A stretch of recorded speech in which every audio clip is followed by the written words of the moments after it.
Hello, people of grace. In our Sunday sermon series right now, we're talking about being virtuous and kind of offering a challenge to the church for us to be more virtuous people to represent Jesus, a little better. And for the people of the New Testament world, virtue was often strongly connected to excellence. Excellence is something that our world talks a lot about. But what is true excellence? As I just mentioned, the people of the New Testament era did connect excellence and virtue. But for us today, sometimes we fail to make that connection. We tend to see excellence as a very high performance, maybe even a very high income, a high level of giftedness. And giftedness is wonderful, and ultimately, every good gift comes from God.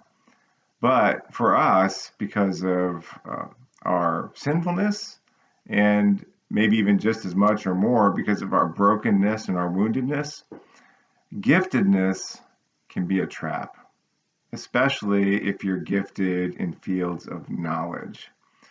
And that's really what Paul is talking about in 1 Corinthians 12:31 and then chapter 13, is how we can get so zealous concerning maximizing our gifts to gain status and significance and convince ourselves that we are making a difference, that our reputation is going to be something noteworthy, that it can actually cause us to not treat the person that God has actually put right in front of you well.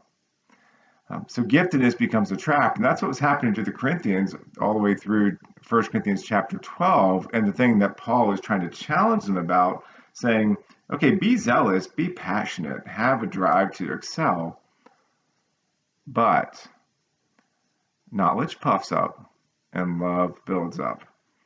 You can get so caught up in your giftedness that you think your giftedness is your gift to God, and it's not. It's God's gift to us, to empower us to love people.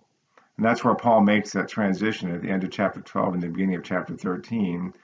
Okay, zealously desire the greater gifts, be passionate to excel, but let me show you the most excellent way, which is love.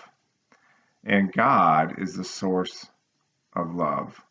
So excellence is truly being virtuous, but giftedness or excellence can be a trap, and love is the key. It is the most excellent way. And for us to truly then excel, we must keep the source the source. God is the source of love. And whatever giftedness or knowledge that He gives us for this earthly journey to build other people up.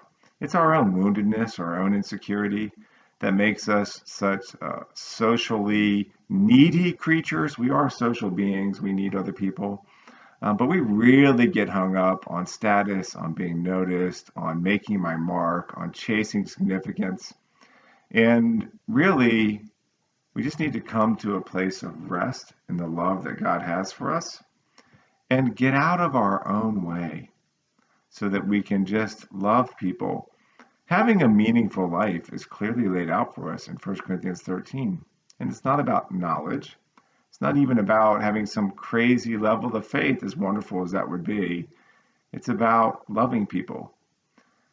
Love is patient. Love is kind. It does not envy. It does not boast. It is not proud. It is not rude. It is not self-seeking. It is not easily angered. It keeps no record of wrongs. Love does not delight in the evil, but rejoices with the truth. It always protects, always hopes, always trusts, always perseveres. And therefore, love never fails. The key to living a truly excellent life is to increasingly be able to take that word love out of those verses and put your name in it.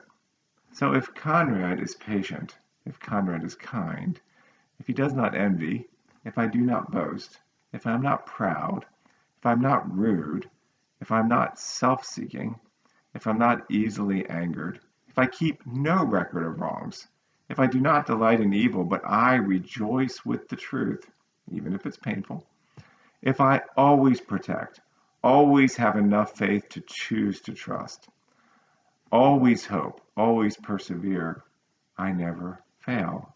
I have begun walking in the crazy beyond the most excellent way. And that is its own reward.